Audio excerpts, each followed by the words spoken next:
Now we're gonna go to like a throw by. This has been my more favorite. There's a guy named William Tackett, for if you wanna watch jiu-jitsu, who does this. He's the best guy at it. William and Andrew Tackett, but William for sure. And he didn't even wrestle, but he kills good wrestlers with this, okay? So it's the same idea, right?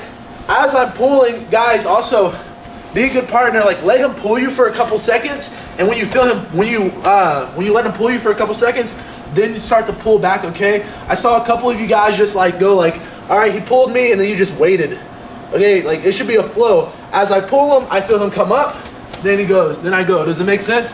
Don't just be okay, now I'll get up, okay? Play the game. I'm pulling you, I'm pulling you, I'm pulling you. Okay, he's pulling me, okay, I'm gonna give him a fill. Does that make sense, guys? Don't just be a fish, all right? Again, it's the same idea. Sometimes I cannot get to the leg, or I prefer not to go to the knee pick. Okay, so keep that in mind, all right? I start to go, I start to pull, he starts to come up, and now I'm gonna go straight to the back and try to get his hands onto the mat. Again, it's not an either or, it's just do what you prefer. If you prefer a knee pick, you can do a knee pick. If you prefer the throw by, you can do the throw by, but the conditions are pretty much the same. He starts to pull up, I go for the attack, okay? Go, club, pull. I can start to snap, I start to pull him back, I'll go super slow. I step, but I'm really throwing my elbow hard because I want his hands to touch the mat. I don't want to really end up here, okay? Because now we're in a bit of a scramble, and lots of mat returns can end up getting you in a lot of trouble, right? If we do get here, you can start to step in and trip. That's my favorite right now. If you've gone to a lot of the classes, we've done a lot of ankle bites, but the goal right now is to throw his hands to the mat, okay? So when we're in here, I really want to throw it hard to where his hands are touching the mat. I don't want to end up in a rear body lock situation. So go through, I club, I'm going pop, pop, pop. I get his hands to the mat. Does it make sense? Once we get here, we can start to get to the side. You can start to base him out. And of course, you can go to the back.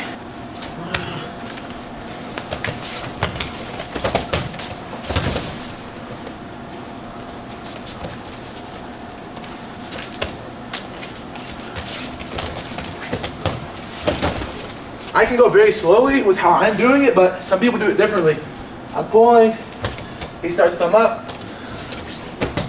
Okay, but there's different ways to do it, okay? So, again, pulling, comes up.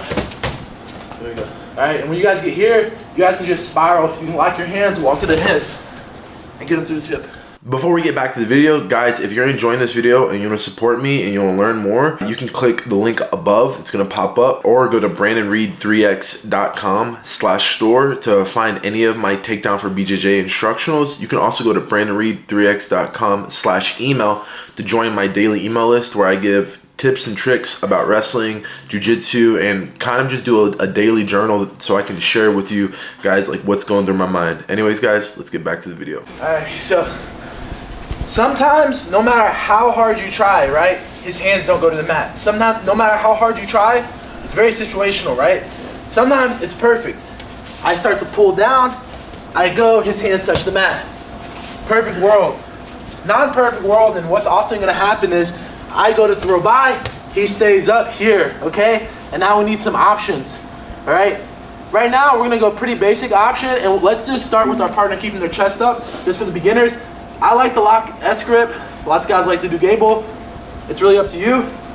We're gonna step in the middle, right? And we're popping his hips up, okay? Stepping in the middle, popping his hips up. This way his foot is really light when I start to sweep it, okay? So I step in the middle, pop his hips up, all right? All I'm doing is kind of checking his heel a little bit. So I step, pop, you can take time. Step, pop, okay, I feel it. Step, pop, and go. Does it make sense, guys? So you gotta get his feet off the mat before you chop, okay? If you just do it with his feet on the mat, okay, it's just gonna hurt, all right? So get his feet off the mat, because just bring this foot off the mat, just get off, right? It's very easy to move, okay? If his foot's on the mat, it's very hard to move, okay? So we step behind, and we sweep, all right? I'm turning his body with my hands, and we're going. So again, Step, turn, go. Step, turn, go. You guys got it? We'll do this for a few minutes and then we'll get some situationals in. On 3, 1, 2, 3.